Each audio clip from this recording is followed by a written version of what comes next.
Welcome back, ghouls and goblins. I hope you're having a magical day. Thank you for taking the time to support the channel. We continue through our quest to discover the top 10 cards of each rarity within Dominaria United. In the last video, looking at the commons within Standard, within Historic, and of course our honorable mentions. Following the same format within today's video, however, we're looking at the uncommons. So make sure to like, comment, and subscribe to help support the channel.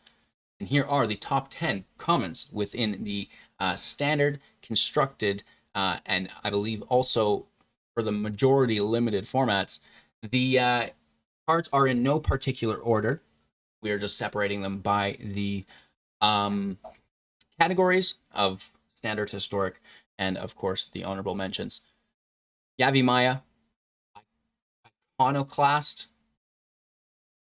Yeah, woof. 2 mana, 3/2, kicker for 1. First thing to note, this is an elf, right? This is very good in historic as well. I'm playing it personally in a standard Gruul deck, right? This is going to be very, very good for the free-to-play individuals as well, alongside these other cards.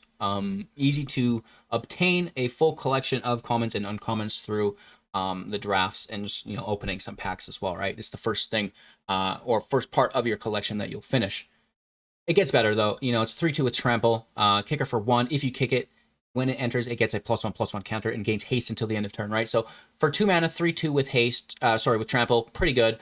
For 3 mana, it's a 4/3 with trample and haste. What an incredible card. Uncommon rarity, right? I would be perfectly accepting of this card if it was a rare. I'd be like, oh yeah, that's cool rare, dude. But it's a uncommon. Oh my lord. Again, our next uncommon here will be the Bolduvian Atrocity for 3 mana, a 2/3 creature, Phyrexian Berserker. Kicker for 1 here as well, this time with Menace.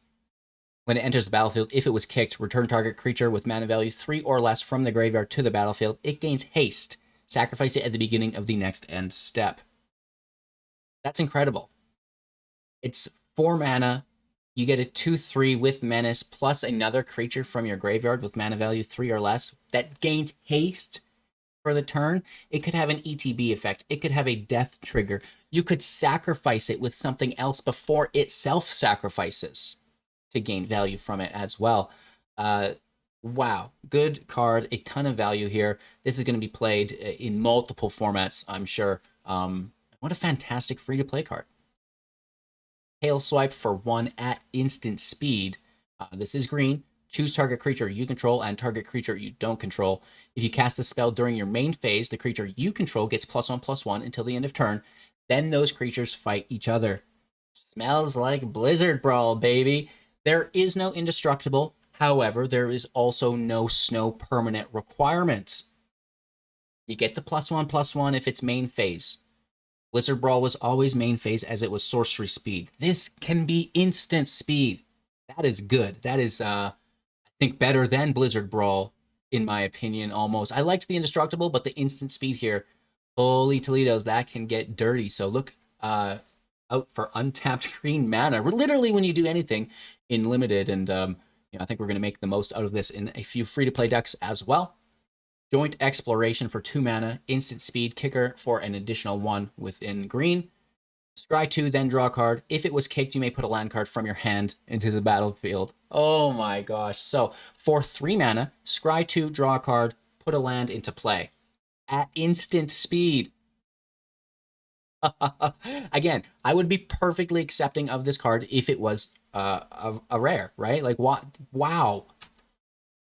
Founding the Third Path for 2 mana. This is a enchantment saga with read ahead. So when it enters, we can choose to skip some of the additional lore counters in succession, right? We can have it enter in on 2 or 3 if we so choose. On its first lore counter, or when it enters, if we do not read ahead, you may cast an instant or sorcery spell with mana value 2 or less from your graveyard without paying its mana cost. Sorry, from your hand without paying its mana cost. That's pretty good considering the spell costs 2, right? So you're paying 2 to cast something for free worth 2. Easy. Then target player mills 4 cards. And then finally, exile target instant or sorcery card from your graveyard, copy it, and you may cast the copy. I find this to be a rare card as well. Like, we've seen so many rare sagas that were just like not this good, and now we get fantastic card. Very good with the Disciple of the Drowned, right? Milling instants and sorceries to the grave. We don't mind if they're there, right? And then, gaining value along the journey. Terrasander for 2. Instant speed, kicker for an additional 2, total of 4. Exile target artifact or enchantment. If it was kicked, however, you get to exile target non-land permanent instead, whether it be creature, planeswalker, the goods, right? So Terrasander, what a fantastic card, again, at instant speed. So basically look out when you're doing anything. Next up, the Knight of Dusk's Shadow for 2 mana. This is a 2/2 creature, human knight with menace.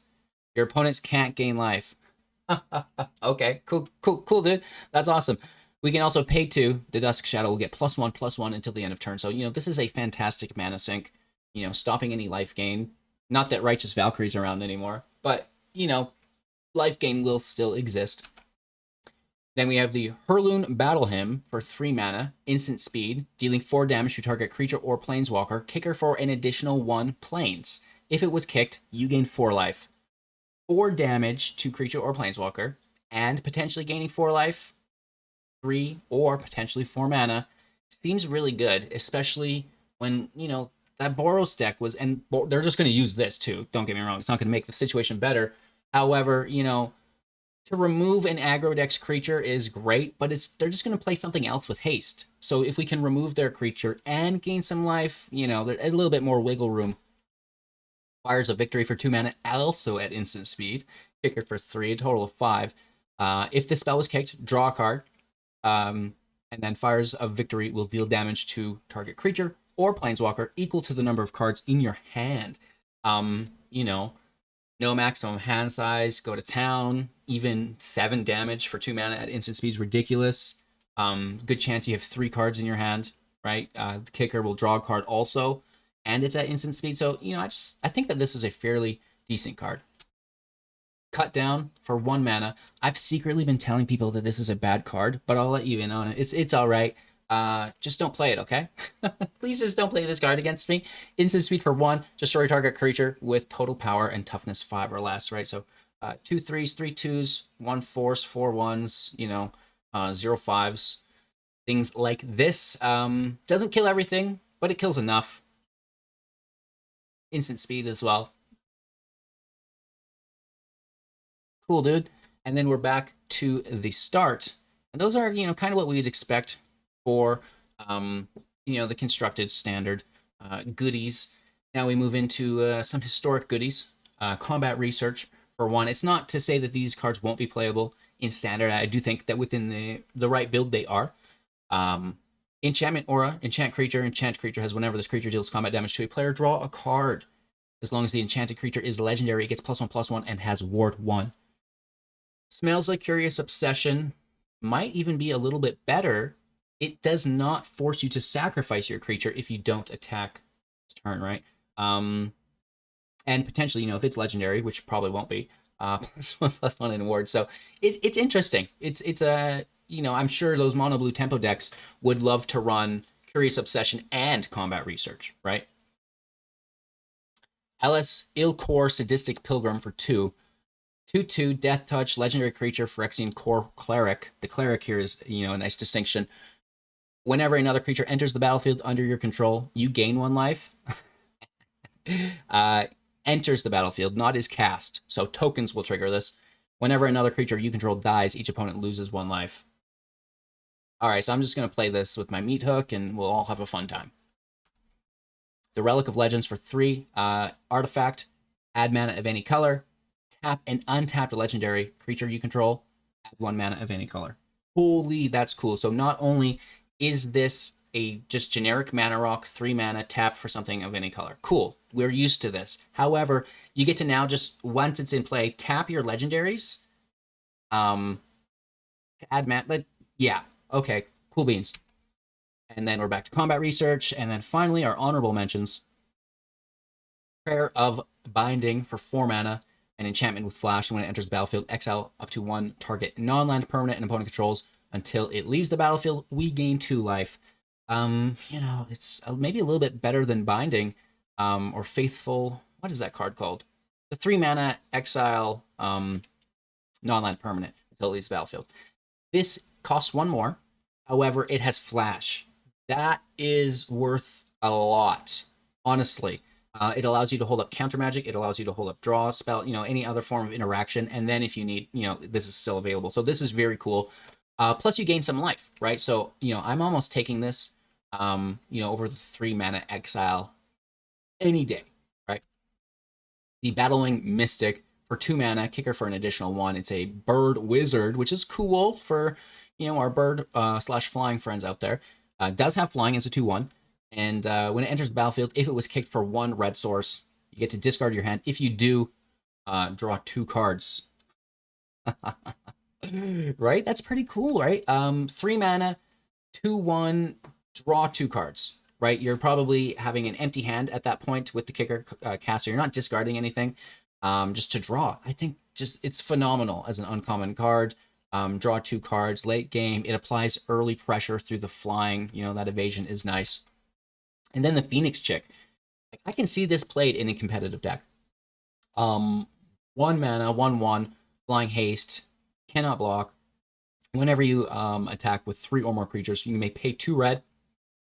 If you do, return it from the graveyard to the battlefield tapped and attacking with an additional +1/+1 counter.